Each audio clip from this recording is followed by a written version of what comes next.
lifetime's dreams are coming true. Dreams we want to share with you. The Family Channel, together with family. Hello and welcome back to Brian's Things That Are Cool. I was something of a couch potato as a kid. On my videos here on YouTube, I've talked about channels I grew up on, like Nickelodeon and the Disney Channel.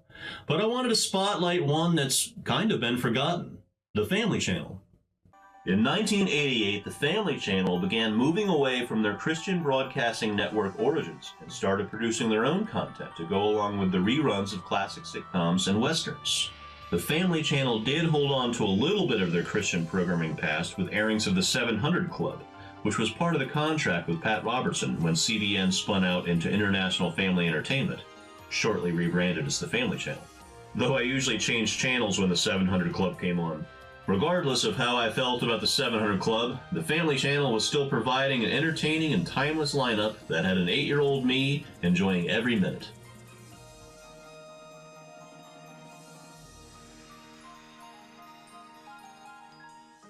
So let's look at the Family Channel's first offering, reruns.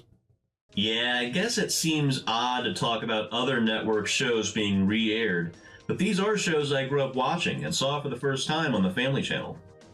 Father Knows Best aired just as CBN was rebranding into the Family Channel in 1988, and was a series that originally ran from 1954 to 1960. The traditional, if somewhat quaint, series had great writing and a successful 6-year run that gave me a ton of episodes to discover every day.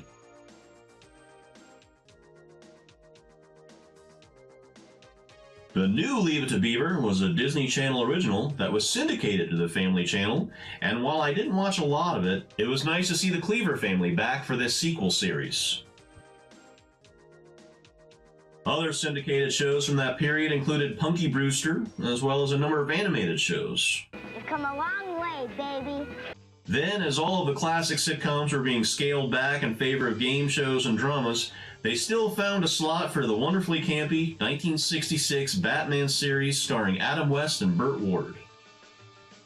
This show was my world as a kid, and I watched every episode. The bright colors, the diabolical evildoers, the adult jokes you don't get till you're older. Her legs sort of reminded me of Catwoman's. You're growing up, Robin.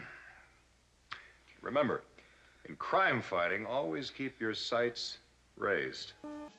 The series meant so much to me as a kid that not only do I have all 3 seasons on DVD today, but I've even been able to meet a few of the actors over the years. Whoever said never meet your heroes was dead wrong. What more can you say but holy, absolutely fantastic show, Batman?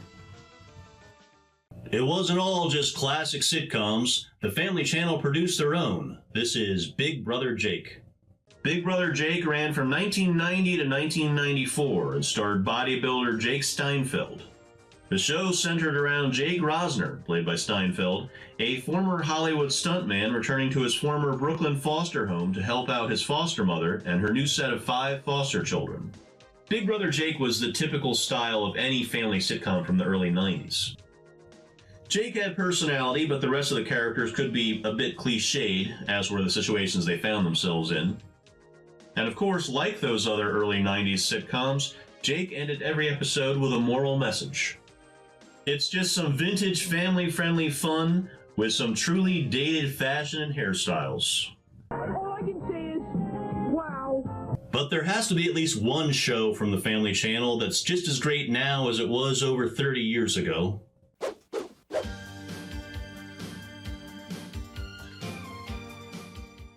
Oh yeah. This was my favorite show on the Family Channel, and still in my top 10 favorites of all time. Zorro followed the son of a rich landowner in pre-statehood California named Diego, who comes back home after studying in Spain, only to find the Pueblo of Los Angeles has been overtaken by a corrupt tyrannical alcalde. And so he takes up the disguise of the fox, Zorro, to fight injustice. The series was an adaptation of the pulp stories created by Johnston McCulley in 1919, who would later inspire other such characters like Batman, with the 1920 film version of Zorro starring Douglas Fairbanks.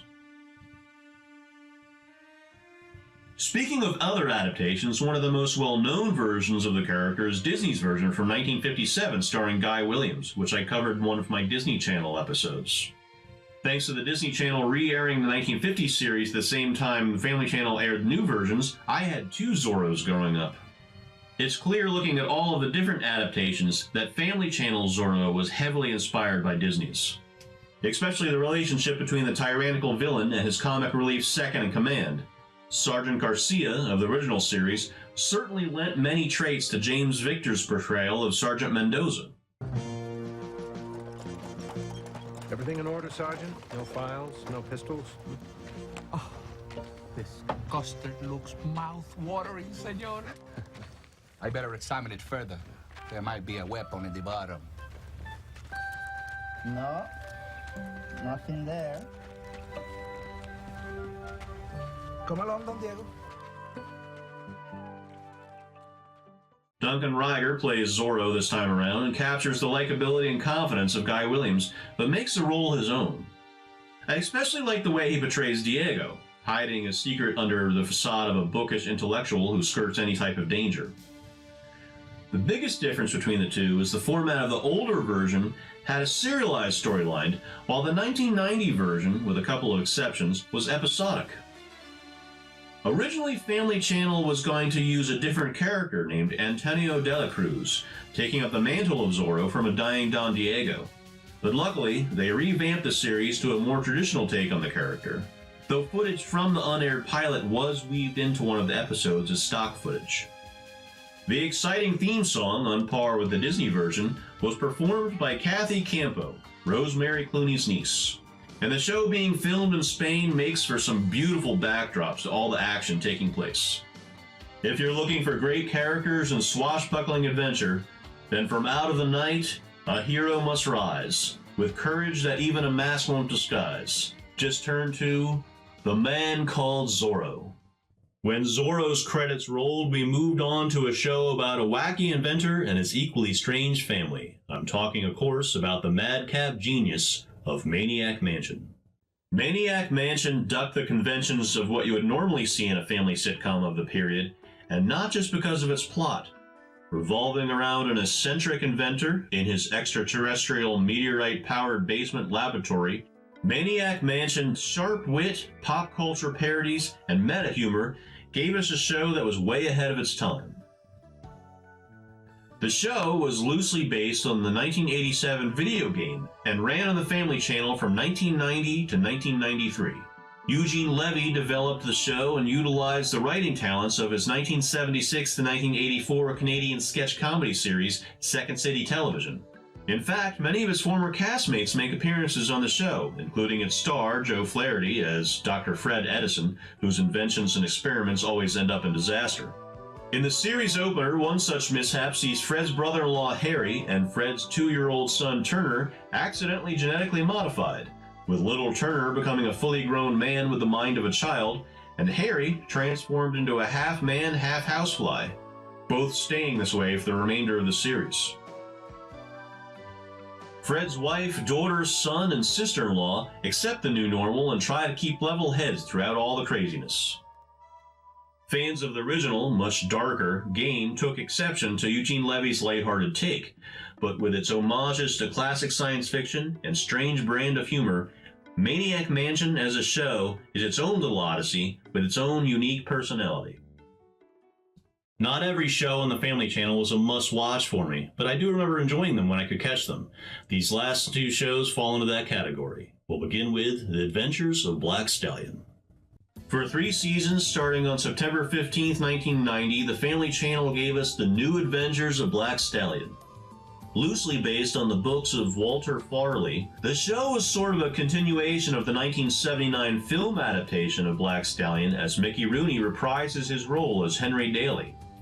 The series was shot in British Columbia, Canada, France, and New Zealand, and visually it reminds me of the Disney Channel's Road to Avonlea. Black Stallion follows a teenage jockey named Alec, his stallion, the Black, and their trainer, Henry.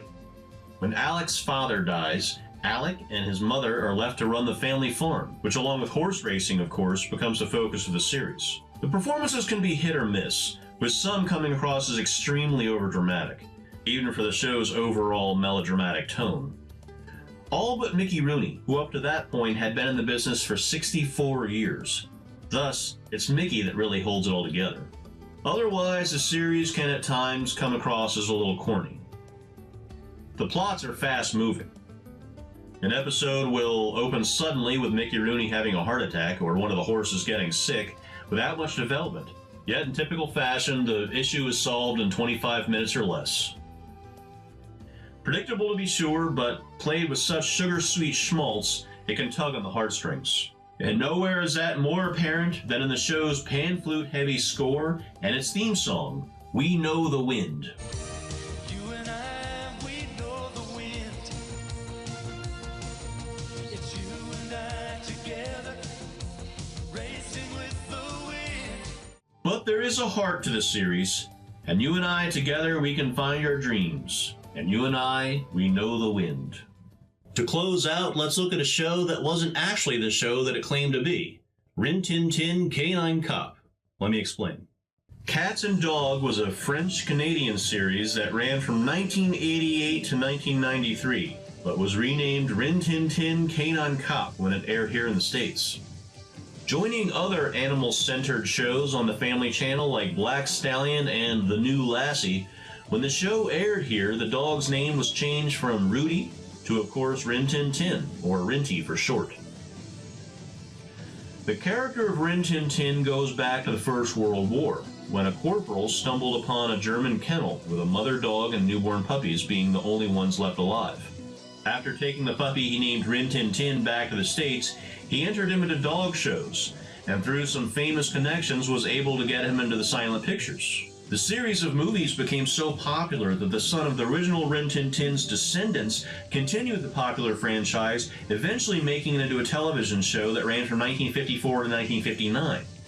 Not much of the history of the character matters, as the Family Channel series is quite different, which follows the adventures of a police officer, his nephew, and his canine partner, as they have plenty of adventures catching burglars, stopping drug runners, finding lost kids, and defusing bombs.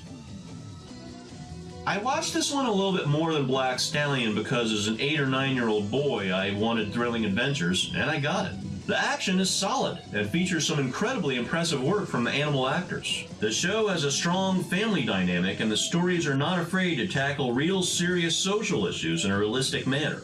Given the changes made for US airings, he may not have been a clear representation of the classic character, but Rin Tin Tin brings the bark and the bite.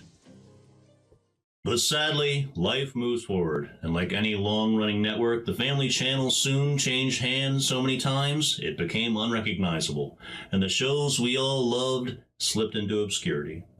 After becoming publicly traded and launching various international networks, the Rupert Murdoch-owned News Corporation bought the Family Channel for $1.9 billion. The Family Channel became Fox Family in 1998, and most of the programming was dropped in favor of reaching younger audiences. In 2001, the Walt Disney Company would purchase Fox Family, rebranding it into ABC Family, before rebranding it again in 2015 as Freeform. Long gone are the days of action-adventure and heartwarming family drama, replaced with programming everyone else is doing, with less of a focus on family entertainment. But I still have my memories, and with at least a few of these shows on DVD, I can still visit with some old friends from time to time. Thank you for watching. I hope you enjoyed my look at the Family Channel. If you want to be kept up to date as to when I release a new video, go ahead, hit that subscribe button. And if you really want to be notified, hit that bell as well. I'm Brian, and I'll see you next time. The Family Channel, you and me, together we are a